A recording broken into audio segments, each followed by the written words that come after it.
신약성경 고린도후서가 되겠습니다. 고린도후서 6장 1절부터 10절까지 말씀을 상고하시겠습니다. 고린도후서 6장 1절부터 10절이 되겠습니다.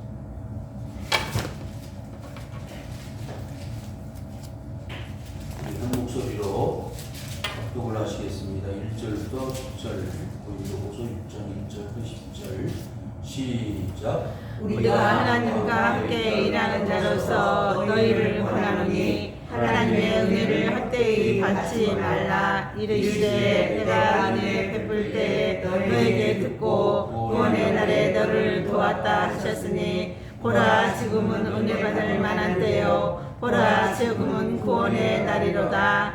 우리가 이 직분의 비방을 받지 않게 하려고 무엇이든지 아무에게도 꺼리키지 않게 하고 오직 모든 일에 하나님의 일꾼으로 자천하여 많이 견디는 것과 환난과 궁핍과 고난과 메마름과 갇힘과 난동과 수고로움과 자지 못함과 먹지 못함 가운데서도 깨끗함과 지식과 오래 참음과 자비함과 성령의 감화와 거짓이 없는 사랑과 진리의 말씀과 하나님의 능력으로 의의 무기를 좌우에 가지고 영광과 욕됨으로 그러했으며 악한 이름과 아름다운 이름으로 그러했느니라. 우리는 속이는 자 같으나 참되고 유명한 자 같으나 유명한 자요 죽은 자 같으나 보라 우리가 살아있고 징계를 받는 자 같으나 죽임을 당하지 아니하고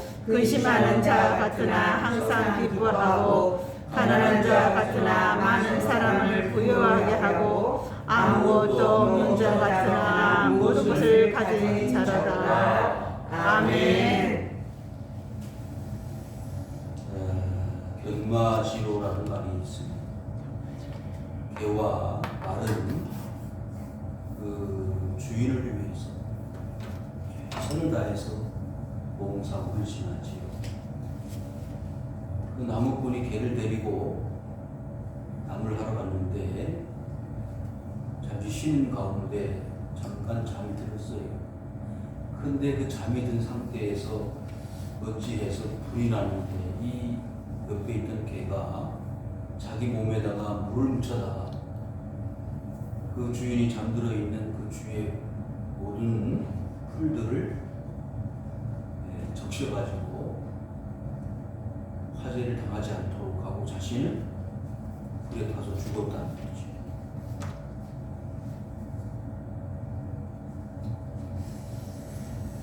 그리고 결초보온이라는 말이 있죠. 곡식은 마지막에 열매를 맺어서 그 자신을 파종하고 1년 동안 봄, 여름, 가을 열심히 가꾸어준 주인에게 열매로 보상을 한다는 겁니까? 여러분, 한 해 동안 하나님이 여러분들을 지켜주시고 보호해 주신 것을 생각할 때 은혜가 아닐 수가 없습니다. 아멘. 삼시 세때 밥을 먹을 수 있고 또 추우나 더우나 비가 오나 눈이 오나 피할 수 있는 주택이 자식들이 나름대로 경제 활동을 해서 먹고 살 수 있으니 이 어찌 은혜가 아니겠습니까? 모든 것이 다 하나님의 은혜. 아멘. 이 세상에 우리가 땅에 발을 붙이고 이렇게 자연스럽게 숨을 쉬고 산다는 것도 여러분 병원에 가보면 자가호흡이 안 돼서 산소 마스크를 쓰고 숨을 헐떡이는 중환자들도 있지 않습니까? 여러분, 내가 이렇게 건강하게 하나님 앞에 나와서 예배를 드릴 수 있다는 것이 다름 아닌 하나님의 은혜인 줄 믿습니다. 아멘. 그래서 오늘 말씀을 통해서 과연 하나님의 은혜가 우리에게 어떻게 나타났는지 그것을 살펴보면서 다시 한번 실감하는 하나님의 은혜를 누리기를 원합니다. 하나님은 올 한 해 역시 코로나 위기 가운데 우리의 건강을 지켜주셨습니다.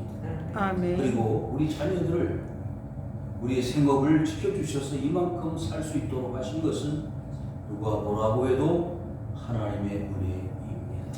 그래서 아멘. 우리가 이 시간 고백하면서 하나님 앞에 나아갈 수 있기를 주의 이름으로 축원을 드립니다. 아멘. 오늘 말씀의 첫 번째 절 1절에 보시면은 우리가 하나님과 함께 일하는 자로서 너희를 원한다 했습니다.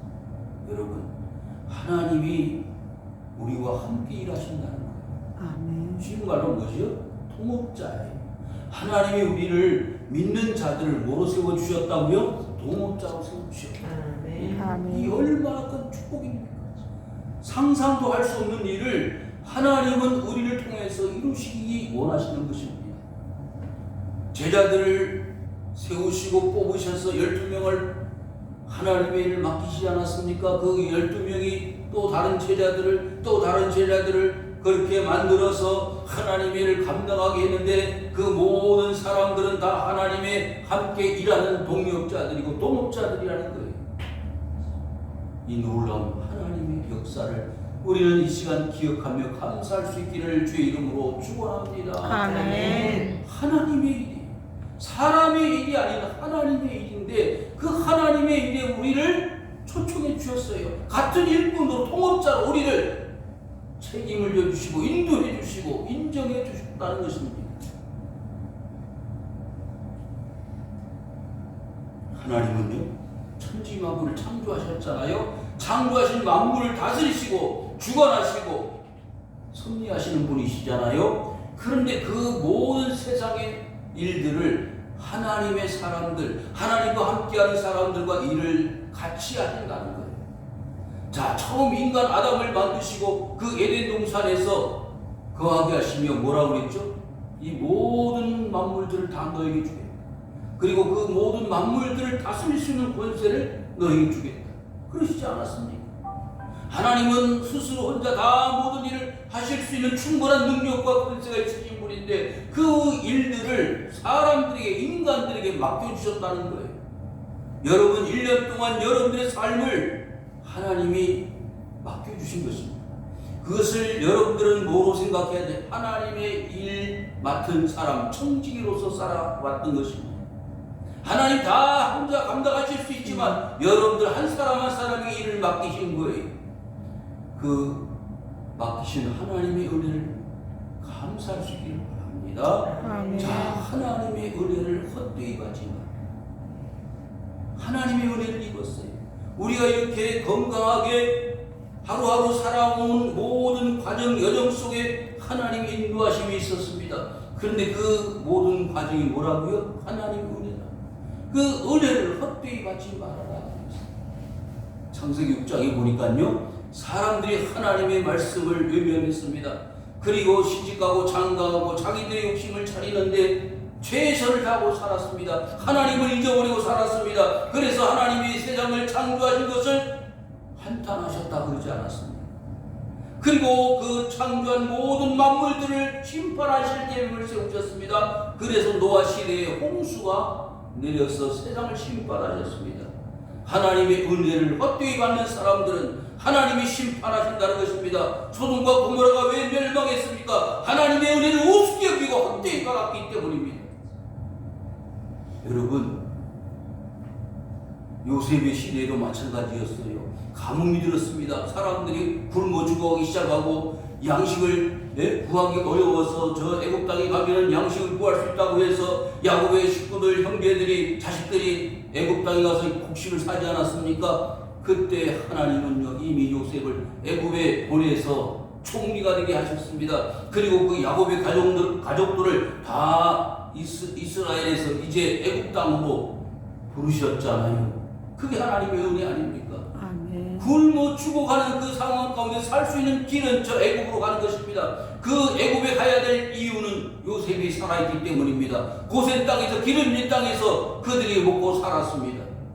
여러분, 이 코로나 3년 동안에 긴 여정 속에 우리가 얼마나 힘듭니까? 마스크를 쓰고 숨도 제대로 못 쉬는 이 고통의 순간순간을 우리는 하나님의 은혜로 살아왔습니다. 아멘. 이 은혜를 헛되이 받지 마시기를 바랍니다. 아멘. 400년 종살이를 했는데 하나님 우리를 이렇게 종살이 형살이 400년을 살았는데 하나님 우리를 언제 구출해 주실 것입니까? 자유를 주실 겁니까? 그때 하나님은 이미 모세를 세워서 이스라엘을 구출할 계획을 세우시지 않았습니까? 그래서 적과 꼬리는 땅으로 그들을 이끌어내셨는데 하나님의 은혜를 모르고 그들은 40년 광야에서 헤매고 말았습니다. 하나님을 버리는 거예요. 하나님을 의식하지 않는 것입니다. 모세가 시내산에 계명을 받기 위해서 말씀을 받기 위해서 올라가는데 그 사이를 못 참고 백성들은 금으로 은으로 뭘 만들었죠? 금송아지를 만들었습니다. 하나님이 어디 있느냐? 모세가 어디 있느냐? 금송아지를 만들어 놓고 그 앞에 절을 하고 춤을 추며 우상 숭배를 하였습니다. 하나님의 은혜를 우습게 여긴 것입니다. 오늘날 많은 교회들이 세워져 있습니다. 주의 종들이 하나님의 말씀을 선포합니다. 그럼에도 불구하고 하나님의 은혜를 헛되이 받는 사람들이 얼마나 많은지 모릅니다. 여러분 기억하십시오. 하나님의 은혜를 가볍게 여기고 수치스럽게 생각하고 무식하다고 하는 사람들은요, 하나님이 가만두지 않습니다. 소돔과 고모라의 롯의 가정을 보십시오. 하나님 말씀을 가볍게 생각하고 우습게 여겼던 롯의 사위들은요, 그 소돔과 고모라 성의 유황부에 다 심판을 받았습니다. 하나님의 은혜는요, 거짓부렁이 없습니다.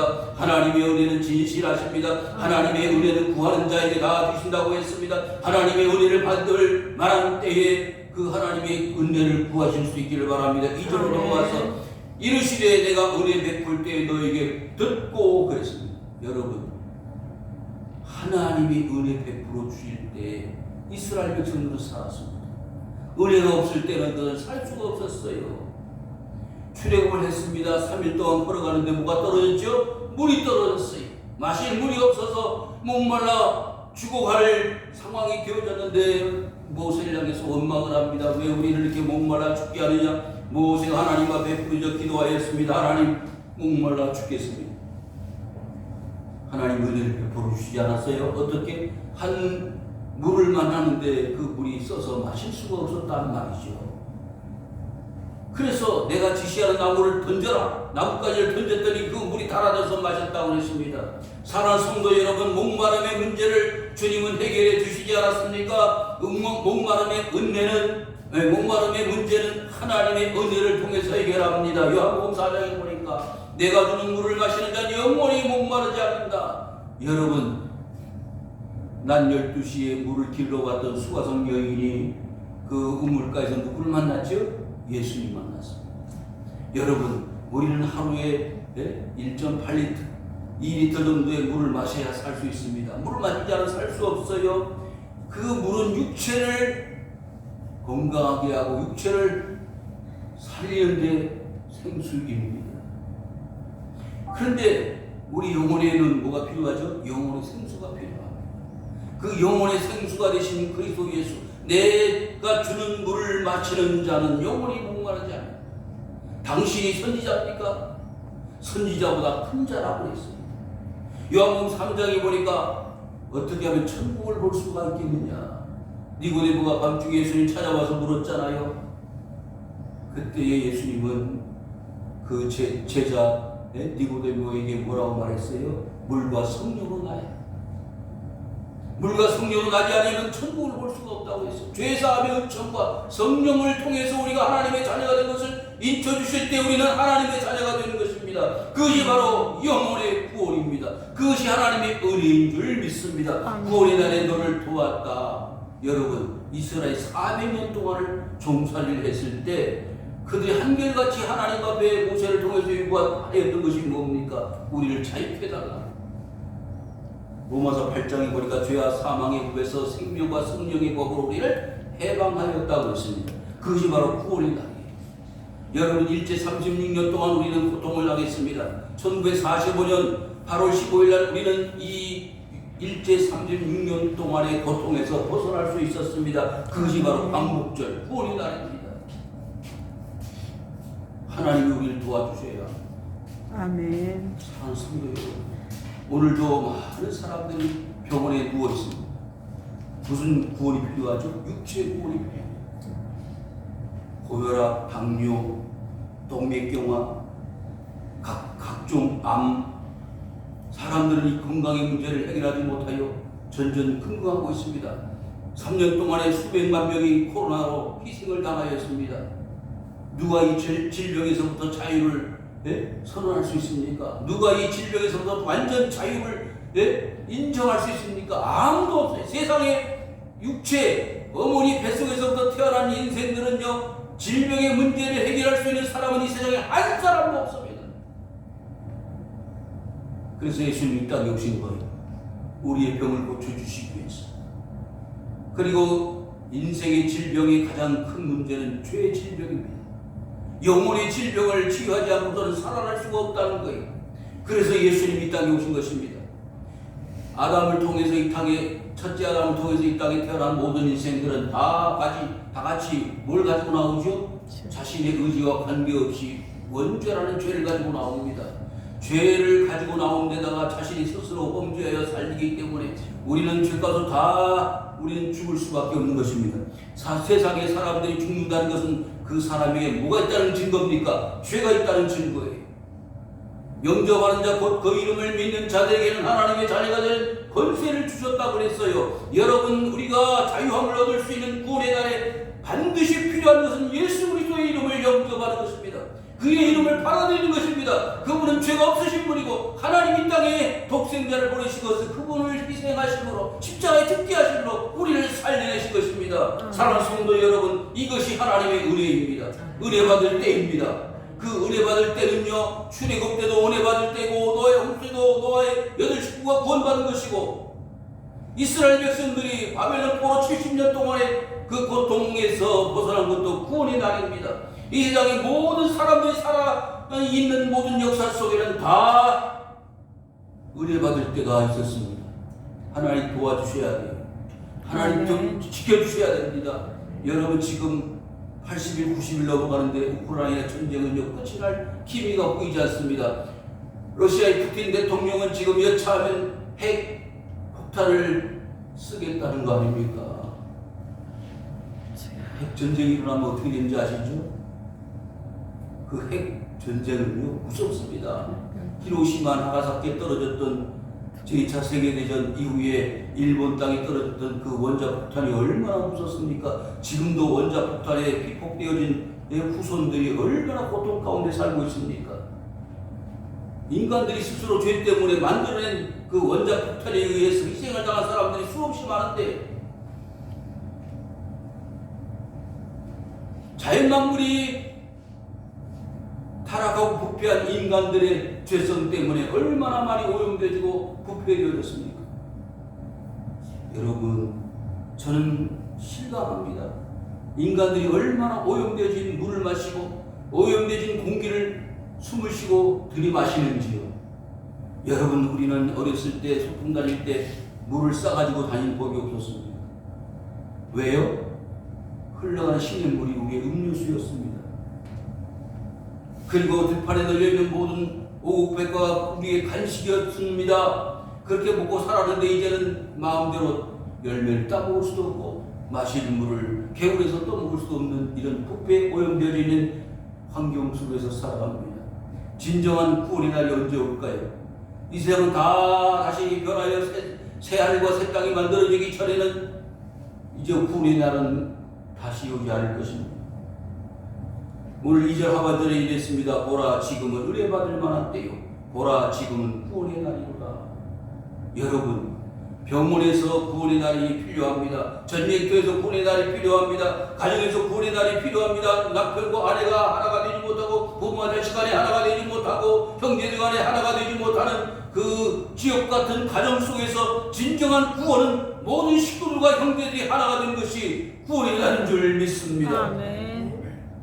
우리나라는요, 남북이 분단되어 있습니다. 어찌 이것을 행복이라고 말할 수 있습니까? 70년, 80년 남북이 이산가족으로 나누어져서 서로 생사를 알지 못하고 눈물을 흘리며 세월을 보내고 있습니다. 진정한 구원의 날은 이 남북 간에 갈라고 막혀져 있는 삼팔선이 무너지고 남북이 자유롭게 왕래하는 날이 구원의 날인 줄 믿습니다. 아멘. 3절, 우리가 이 직분이 비방을 받지 않게 하려고 무엇이든지 아무에게도 거리끼지 않는다고 했어요. 여러분, 믿는 사람들은요, 도리가 있어요. 지켜야 될 룰이 있습니다. 하나님의 사람들은 마음껏 마시고 마음껏 먹고 마음껏 입고 마음껏 누리고 사는 게 아닙니다. 직분의 비방을 받지 않기 위해서 스스로를 조심해야 됩니다. 거룩하게 해야 합니다. 비방받지 않기 위해서 우리의 말과 행동과 모든 삶이 하나님의 사람으로서 은혜받은 사람으로서 마땅한 길을 걸어가야 합니다. 넓은 길로 찾아가지 않습니다. 좁은 길로 찾아갑니다. 말하는 것이 행동하는 것이 성령받은 사람으로 삶을 살아가야 합니다. 고린도 교회에 많은 성도들이 모였습니다. 그런데 은혜를 받았는데 서로 싸우는 거예요. 아볼로 받아, 게바 받아, 베드로 받아. 아니 어찌 교회에 은혜 받은 사람들이 파장을 지어서 싸우고 나눠질 수 있느냐. 이것은 사람들 육신에 속해 있기 때문이다. 그러지 않았습니까? 사랑하는 성도 여러분, 거리끼는 일이 없어야 합니다. 부모 간에도 부모 자식 간에도 거리낌이 없어야 해요. 속이는 게 없어야 됩니다. 형제 간에도 마찬가지. 추석이나 설날에 1년에 한두 번 만나는 식구들 형제들이요, 주로 관심사가 뭔지 아세요? 뭐예요? 돈. 왜 너 100만 원 빌려가는데 안 갚느냐? 형제 시간에 돈 이야기하고 있어. 1년 만에 만나. 그게 무슨 식구 형제입니까? 잊어버려주고, 예? 있으면 갚고 없으면 잊어버려주고. 거리낌이 없어요. 그래야 형제지간에 우애가 있을 거 아닙니까? 부모가 살아계신데 그 앞에서 싸우고 다투고 하는 모습이 어찌 구원의 날일 수가 있겠습니까? 하나님이 살아계신데 모든 민족들이 서로 싸우고 나는 거예요. 지금 보십시오. 러시아, 우크라이나 다 믿음의 식구들입니다. 형제들입니다. 언제는 하나의 민족이고 하나의 나라였는데 저렇게 전쟁을 하니 어찌 하나가 되겠습니까? 그래서 조심해야 돼요. 거리낌이 되어서는 안 돼요. 성도들끼리 거리낌이 되어서는 안 돼요. 그래서 하루의 분을 그날에 어떻게 하라고요? 풀고 가십시오. 오늘 화가 나지요? 오늘 분이 나지요? 네? 화딱지가 나죠? 그러면 그날 해가 지기 전에 풀어버려야 합니다. 그렇지 않으면 내일 1년 스스로에게 문제가 되지 않습니까? 동생을 돌로 쳐 죽인 가인이 있었잖아요. 왜 그런지 아세요? 돈을 이기지 못했어요. 자, 가인은 뭐 하는 직업을 가지고 있어요? 봉사자였어요. 아벨은 뭐예요? 목축, 짐승을 드렸어요. 근데 하나님 앞에 뭘 드려요? 제사를 드리는데 하나님이 원하는 제사는 무슨 제사? 피해 제사예요. 그런데 가인은 내가 농부인데 농산물로 제사를 드리면 어때? 그리고 농산물로 제사를 드렸더니 하나님이 그 제사를 받지 않으시는 거예요. 예배가 다 똑같은 예배가 아닙니다. 하나님이 원하시는 예배가 있고 제사가 있다는 거예요. 그래서 하나님 받지 않으시니까 이 가인이 화가 났습니다. 불이 올라왔어요. 너가 추천했습니다. 왜 내 예배를, 내 제사를 하나님 받지 않으신 거야? 화가 나서 돌을 가지고 동생을 치었습니다. 여러분, 노를 화를 잘못 다스리면 살인을 하는 거예요.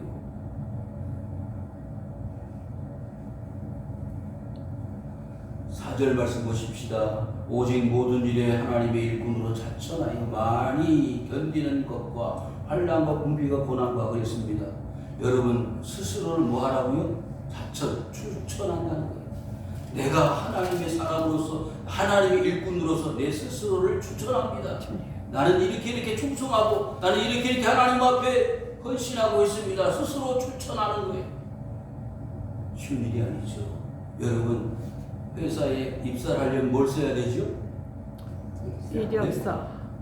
지원, 이력서를 쓰고, 네? 또 뭘 쓰죠? 지원 보증서를 내고 여러 가지 서류가 많잖아요. 그건 자기 스스로를 추천하는 거예요. 그리고 자기 스스로를 추천하되 그거 가지고 안 되니까 다른 사람이 추천서를 써가지고 와라. 존경하는 분, 네? 존경하는 목사님, 박사님, 교수님 추천서를 써가지고 와라. 여러분, 그런데 하나님이 진정으로 원하시는 추천은 어떤 추천이에요? 자천이에요. 스스로를 추천하는 것입니다. 그런데 이 자신을 하나님의 일꾼으로 추천하는 사람들은 어떤 사람들이냐? 잘 견디는 사람, 많이 견디는 사람, 어떤 어려움 속에서도 신앙을 지키고 믿음을 지키는 거예요. 그것을 하나님이 원하신 것입니다. 환난과 궁핍과 고난과 매맞음과 갇힘과 난동과 수고로움과 자리보담과 먹지 못함 가운데서도 이게 사람이 당할 수 있는 최고의 아픔의 모든 단계라고 볼 수 있습니다. 그렇죠? 신앙생활하면서 믿음생활하면서 이렇게 어려움을 당하고 고난을 당할 수 있다는 거예요. 그런데 그 가운데서도 이겨낼 수 있는 힘이 있어야 됩니다. 특별히 불신의 가정에서 신앙생활하는 분들이 많이 있잖아요. 그런데 그 불신의 가정에서 신앙생활 하려면 얼마나 힘들어요. 매도 맞고요, 갇히기도 하고요, 잠도 안 재우고요, 먹지도 못하고요. 옛날에 그런 신앙의 간증들을 많이 들어봤습니다. 교회 다닌다고 집에 가둬놓고 먹을 것도 주지 않고, 그러면서 교회 나가는 것을 반대를 하던 분들이 오히려 그리스도 예수를 영접하는 놀라운 축복의 기회가 되어주는 것을 여러분들이 간증을 통해서 들어보시지 않았습니까? 그런데 그와 같은 하나님이 스스로 추천함을 입은 사람들이 어떤 사람들이냐, 이런 고통을 당하는데 그 고통을 당하는 모든 이겨낼 수 있는 비결은 6절에 있습니다. 뭐라고요? 깨끗함과 지식과 오래 참음과 자비함과 성령의 감화와 거짓이 없는 사랑이 있다고 했어요. 이게 있어야지 이겨낼 수 있는 거예요. 이게 없으면 그 모든 고난과 환난을 이겨낼 수 없다는 거예요. 요즘 성도들이요, 이 고난을 이겨내기 힘들어해요. 시험을 이겨내기 힘들어해요. 왜? 육절이 없기 때문입니다. 오래 참지도 못할 뿐만 아니라 지식도 없고 참음도 없고 자비나 성령의 감화나 거짓이 없는 사랑이 없으니까 이겨낼 수가 없는 겁니다. 가만히 스스로 한번 자신을 이 말씀에 비추어 보십시오. 내가 그래도 지금까지 믿음을 지켜오고 하나님 앞에 신앙으로 살 수 있었던 것은 내 속에 알게 모르게 이와 같은 요소들이, 신앙의 덕목들이 있었기 때문입니다. 7절에 진리의 말씀과 하나님의 능력으로 의의 무기를 좌우에 가지고 있었다고 했어요. 사랑하는 성도 여러분, 우리가 신앙으로 승리하고 믿음으로 승리할 수 있는 비결 첫 번째는요, 뭐예요? 진리의 말씀. 말씀이 있어야 삽니다. 마태복음 4장 4절에 뭐라 그랬죠? 사람이 떡으로만 사는 것이 아니요 하나님의 입에서 나오는 모든 말씀으로 산다고 그러지 않았어요. 예수님도 신명기의 말씀을 가지고 인용하면서 사탄에게 시험을 받을 때 진리의 말씀의 능력을 스스로 드러내셨습니다. 사람이 이와 같이 능력의 말씀, 진리의 말씀 없으면 우리 살 수가 없는 거예요. 이것이 에베소 6장에 보시면요, 하나님의 전신갑주의 도구가 되어집니다. 능력은 뭐냐? 하나님의 말씀이라고 했어요. 네? 여러분, 하나님의 군사들은요, 무기를 하나씩 가지고 있는데 그 무기가 뭐라고 했죠? 말씀의 칼이라고 그러지 않았어요. 여러분, 이 세상을 이길 수 있는 최고의 무기는 말씀이 있어야 합니다. 말씀을 가지고 나가는 사람을 세상 모든 불신자들과 악한 사람들이 이겨낼 수가 없는 것입니다. 그래서 믿음이 좋다, 신앙이 좋다 그런 분들은요, 아까도 우리 성경 읽는 신군사님을 봤지만은요, 말씀이 있어야 돼요. 그래서 자꾸 말씀을 읽어야 돼요. 네? 1년에 1도, 2도 자꾸 반복을 해서 말씀을 읽고 있다 보면 내 스스로가 정화되어지고 내가 스스로 하나님의 사람이 되어져가고 내가 하나님의 일꾼이 되어지는 것을 실감하게 됩니다. 여러분, 1년 동안 말씀을 열심히 읽고 연구하고 기도하는 가운데 말씀의 성숙도가 더 심화 과정으로 나갈 수 있기를 주 이름으로 축원합니다. 아멘. 여러분, 말씀을 열심히 공부하십시오. 암송하십시오. 그것이 우리의 능력이 됩니다. 그러니까 지금 이 사도 바울이 고린도 교회 성도들에게 강조하는 게 뭡니까? 서로 나눠지고 싸우고 다투는 그 성도들끼리 이 어려움을 해결할 수 있는 유일한 길은 하나님의 능력, 곧 진리의 말씀으로 사는 것입니다. 육신에 속해 사는 것이 아닌 하나님의 은혜와 능력으로 사는 것이 그들의 이 어려움을 해결할 수 있는 방법이라고 생각했기 때문입니다. 영광과 욕됨으로 그러했으며 악한 이름과 아름다운 이름으로 그러했느니라. 우리는 속이는 자 같으나 참되다고 그랬어요. 여러분, 하나님의 앞에 나와서 일하는 두 가지 모습이 있는데, 하나는 악한 이름으로 일하는 사람이 있고요, 하나는 선한 이름으로, 아름다운 이름으로 일하는 사람이 있다고 했어요. 교회는요 쓴뿌리가 있습니다. 교회 안에는요 악한 자들이 있습니다. 교회 안에는요 선한 이름으로 일하는 하나님의 일꾼들이 있습니다. 5달란트 받은 사람, 2달란트 받은 사람, 충성스러운 아름다운 이름을 가지고 있는 사람도 있지만 1달란트 받은 사람 어떻게 해요? 그 1달란트를 땅에 묻어두고 일하지 않는 악한 사람이 있습니다. 그 사람은 밖에 쫓아서 이를 갈며 슬피 울미 있을 것이라고 주님이 책망하시지 않았습니까? 하나님이 우리에게 은혜를 주시고 능력을 주셨는데 그것을 그대로 묻어두고 아무 일도 하지 않고 오히려 그것을 욕을 돌리는 사람들이 있습니다. 하나님의 은혜와 하나님의 능력은 역사가 나타납니다. 하나의 미랄이 땅에 떨어지면 어떻게 된다고 했죠? 썩어져서 30배, 60배, 100배 결실을 맺는다고 하지 않았습니까? 이것이 하나님의 원리가 되겠습니다. 어떤 사람은 욕을 돌리며 하나님의 이름을 욕되게 하는 사람이 있지만 어떤 사람은 하나님의 이름을 아름답게 선포하는 사람들이 있습니다. 하나님은 제자들을 부르실 때 그와 같이 모든 세상으로 나아가 복음을 전하고 말씀을 전하고 세례를 베풀고 모든 사람들의 말씀을 지키게 하라고 하시는 것은 하나님의 그리스도 예수를 통한 우리의 모든 성도들에게 마지막 명령이고 지상 명령이었습니다. 자, 9절 우리 다 같이 한번 읽겠습니다. 시작. 무명한 자 같으나 유명한 자요 죽은 자 같으나 보라 우리가 살아있고 징계를 받는 자 같으나 죽임을 당하지 아니하였다고 했습니다. 사랑하는 성도 여러분, 136년 동안에 얼마나 핍박이 많았습니까? 예수 믿는 사람들 많이 가두었습니다. 순교당했습니다.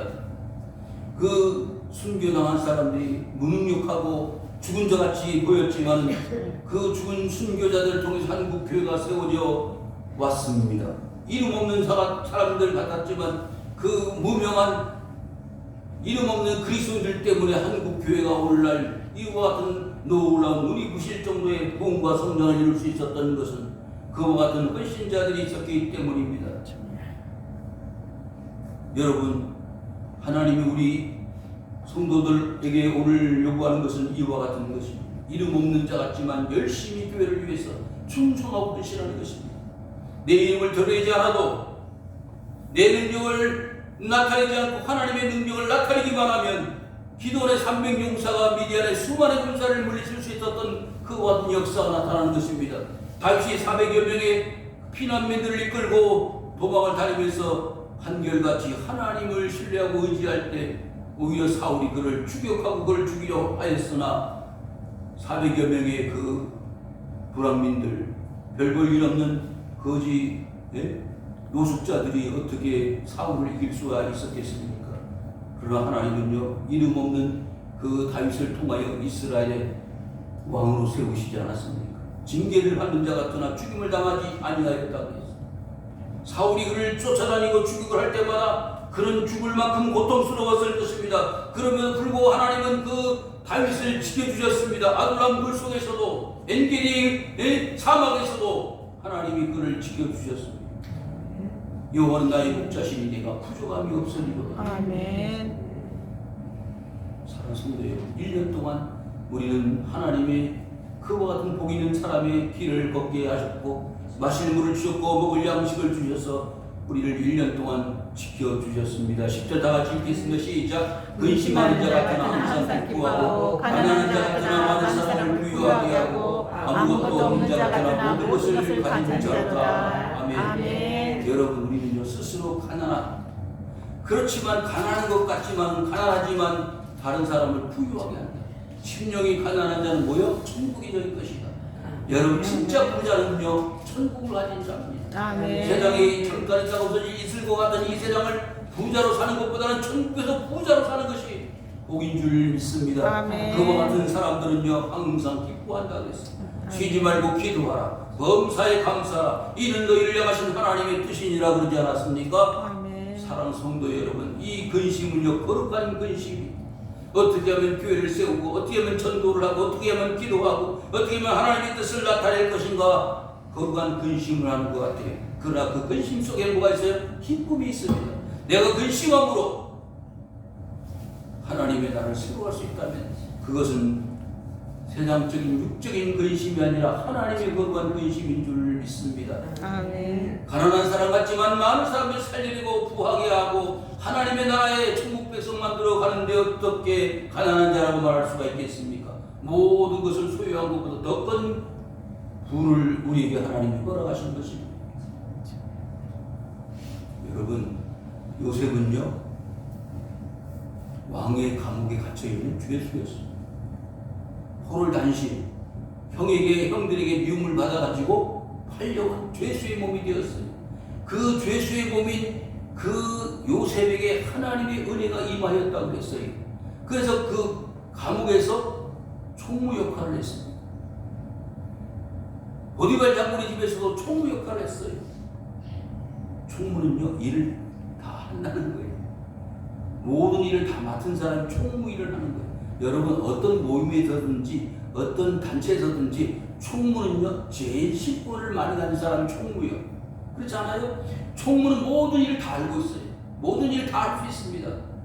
그래서 회장보다는 오히려 총무가 더 일이 많습니다. 왜요? 다 일을 맡았기 때문에. 그렇게 일을 많이 했던 총무였던 요셉이요 어떻게 해요?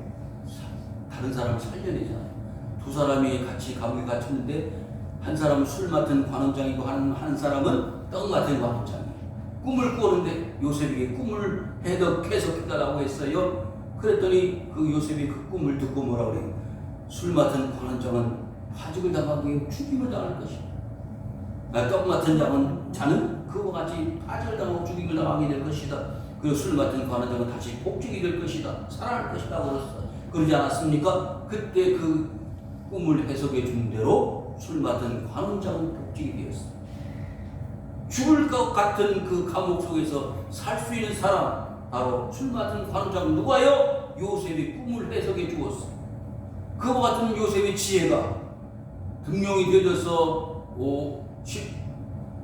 7년 동안 대풍년이 있을 때 열심으로 수확하고 모아서 어디에다가 창고에 가득 채워 7년 흉년이 왔을 때 그것을 풀어서 사람들 살려내는 부욕의 사람으로, 풍성하게 해주는 사람으로 요셉이 쓰임을 받았다는 거 우리가 너무나 잘 알고 있지 않습니까? 이게 바로 뭐예요? 하나님의 은혜입니다.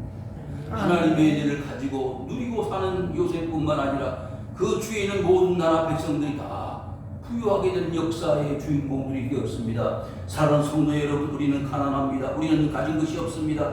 그러나 요셉과 같이 하나님의 지혜를 가지고 모든 사람들을 부유하게 하고 또 모든 사람들을 넉넉하게 할 수 있는 능력을 하나님이 우리에게 은혜로 주실 줄로 믿습니다. 그와 같은 은혜가 우리 모든 성도들에게 임해야 됩니다. 2022년 이제 며칠 남지 않았습니다. 하나님 한 해 동안 하나님 베풀어 준 은혜가 너무나 크고 놀라운데 사실 별로 받은 것이 없다고 해도 하나님 은혜로 생각하면 너무나 감사해요. 그래서 그 감사는요 더 큰 것으로 더 많은 것을 우리에게 채워주실 줄 믿는 믿음으로 하나님 앞에 감사하면 2023년 내년도에는요 더 많은 사람 부유하고 더 부하고 더 부한 삶으로 우리를 지켜주시고 인도하실 줄 믿 하나님 앞에 은혜를 감사하는 성도님들 되시길 주님의 이름으로 축원을 드립니다.